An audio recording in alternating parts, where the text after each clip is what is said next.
there, it's Sandra here. Thanks for joining me this morning in the greenhouse. Today I'm going to talk to you about some of my favorite houseplants, including a snake plant, a ZZ plant, and a Hoya.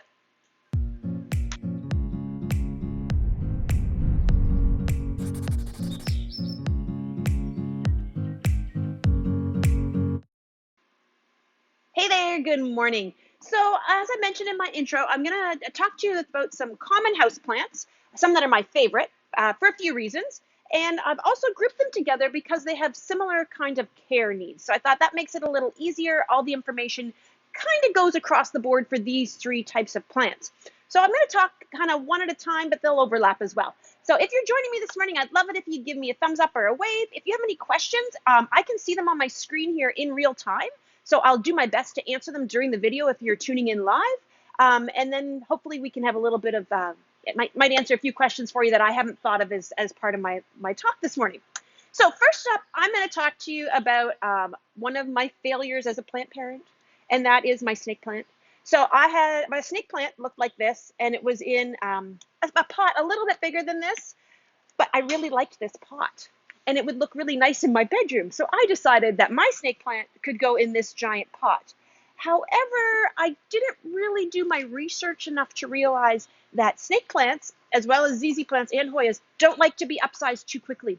So this plant has been in this beautiful pot. Looks fantastic, by the way, matches my bedroom lovely, but it hasn't grown in probably, well, it hasn't grown. I really don't think there's any new anything in well over a year, because it does not like the big soil base it's in.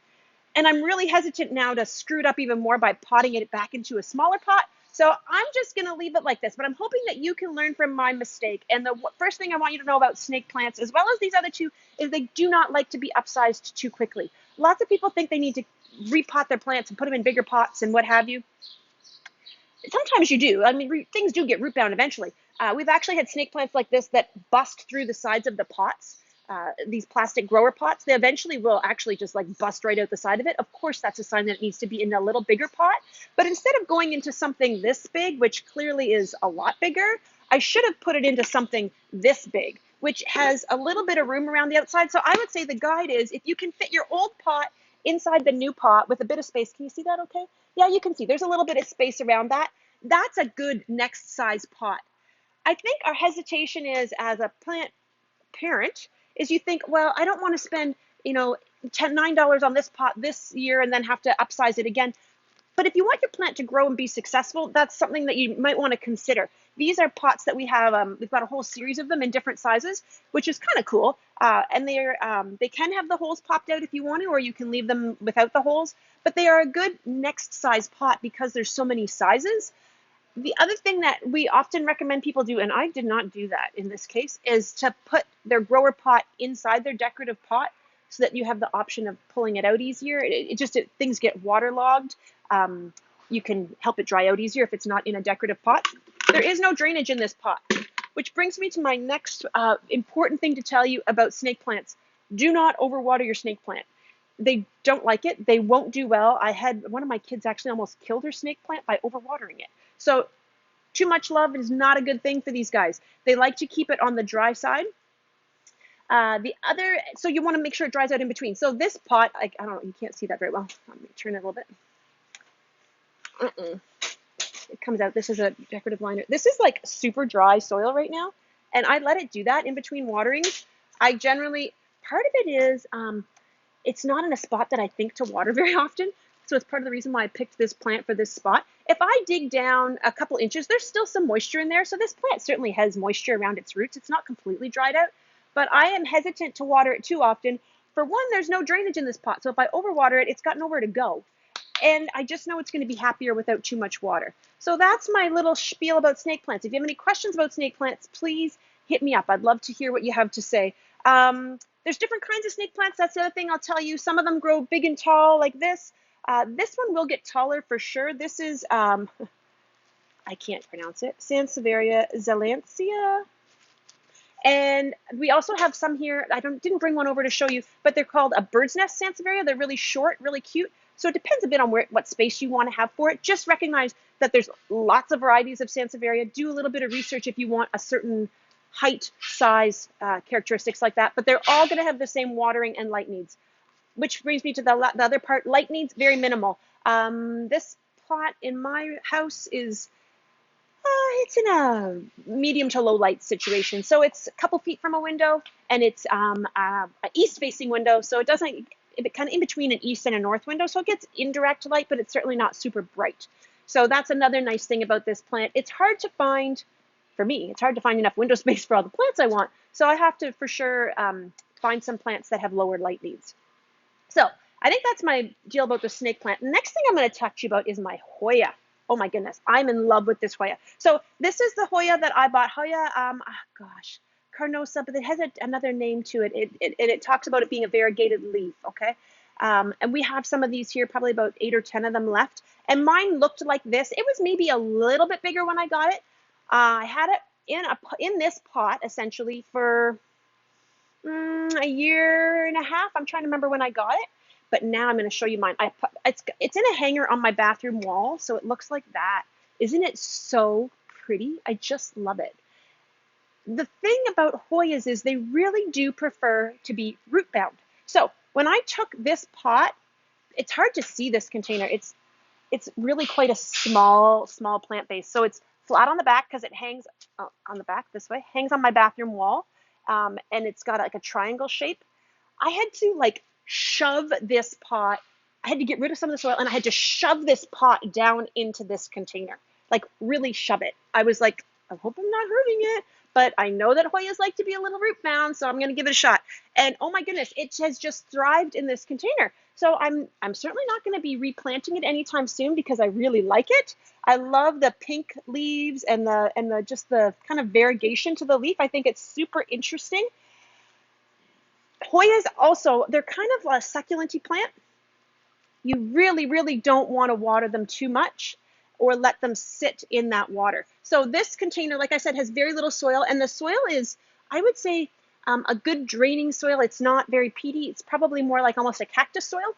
So what I definitely do is I water it like once a week, and I don't put very much water in it. If I feel any moisture in the soil at all, it can skip a week. I really am very, very careful to make sure it dries out in between. It's super important.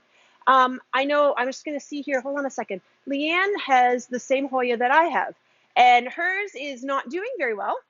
And I think it's a couple things. One is Hoyas want more light than we think they do. So I would say that's probably part of it. Mine is in a south-facing window, so the first thing I would do is make sure that it's getting enough light, not necessarily direct. It doesn't need to have the sun hitting the leaves directly, but it needs to get a good amount of bright light every day. The second thing I would do would be to check the soil. If you put it in a container that maybe can't drain as well, I would consider pulling it out of that container, maybe replanting it with some cactus soil in the mix so that it's got a little bit better chance to drain, and just be really super careful not to overwater it. I think those are the biggest concerns with Hoya: enough sun, not too much water, which hopefully most people have a hard time remembering to water their plants. It's the few of us that kill them with kindness that don't understand why something like a snake plant or a Hoya can't thrive. So that's my key about Hoyas. I have not yet gotten this Hoya to flower. If you have a Hoya and you've gotten it to flower, please tell me how, because I'm really hoping that this one will flower. I've read that keeping it root bound is helpful, so I certainly won't be replanting it. I've also considered moving it away from that window for a couple weeks to kind of give it a light shock, for lack of a better word. I don't know if there's an actual technical term for that, but to change the amount it's light it's getting, kind of make it, just to kind of startle the plant and then put it back into its happy growing spot. So I'm going to give that a try, but I haven't got there yet. But yeah, like I said, if you have a Hoya and you've made it flower, let me know your secrets. I would love to know your ways. Okay, so that's my Hoya. Next thing I'm going to talk to you about is a ZZ plant, because these are super awesome, and we have a whole bunch in right now. So ZZ plants, any reading that I've done says they can go like literally months without water and probably about the same without light, and they won't thrive, but they'll survive. So that tells me that if you want them to thrive, they don't really need a lot of water or a lot of light. I have one at home that's actually quite a bit bigger than this. It was this size when I brought it home, planted it up, put it in a container. Last Christmas, so it sits kind of beside a north window, low light sit spot, right? It's It gets a bit of light indirectly, but it's near a north window, so it's very minimal light, and I could pull it further away from that window. But last Christmas, I wanted to put a poinsettia in that spot. So the only spot I really had to put my ZZ plant was in my bathroom. My bathroom has no windows, so zero natural light. And I mean, the light in the bathroom is only on when somebody's in there. So it's very minimal, even artificial light. And it was in there for 4 weeks around Christmas, and it was fine. I mean, it didn't thrive, but it looked the same when I took it out of the bathroom as when I put it in. So that to me was definitely a testament that it could go at least a month with really very little to no light and survive. I water my ZZ plants like once a month maybe. And we really try to be careful here in the greenhouse. It's a little bit different in the greenhouse because we've got such a bright situation, and it gets hot. The sun is coming in. It's starting to blind me. I should have moved my camera. But so in the greenhouse, we maybe have to water them a little more. But again, same thing. If this gets saturated, this plant will actually rot. And same thing with the snake plant. If it gets too wet, we've actually had some that were sitting too wet here because we didn't realize that the soil was as wet as it was. And these stems actually like fall over and fall off because they've rotted at the bottom. So overwatering your ZZ plant is like the worst thing you can do for it. Definitely be careful on that matter.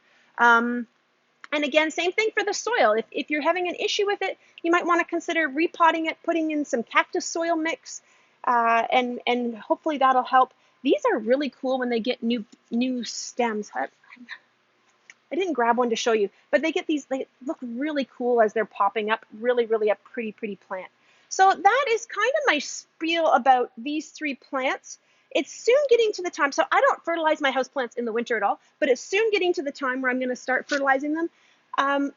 In the wintertime, they pretty much go, I don't want to say dormant, but a lot of houseplants just kind of, don't do anything, right? They just look the same. So maybe I do have hope for my lovely snake plant. Maybe it will start to grow in the spring. But I'm going to start fertilizing them. We have a liquid plant food, which is great. You just add it by eyedropper into your watering can. You might also want to consider, if you've got something like a Hoya that's more of a succulent, getting a cactus food. That might also be something to consider. If you already have a regular plant food, that'll be fine. But if you want to look at something a little different, a cactus fertilizer would be good. Other than that, like I said, if you have any questions, please hit me up. I would love to help you out. People have been asking me if we have any primula left. We still have about 300-ish primulas left. So if you want to get some to share with family and friends, now's the time. It's supposed to be a really mild weekend. So hopefully you don't mind taking a drive up the Brunson to come and visit us here at the greenhouse. And other than that, I hope you have a great day, and I'll look forward to chatting with you soon. Thanks.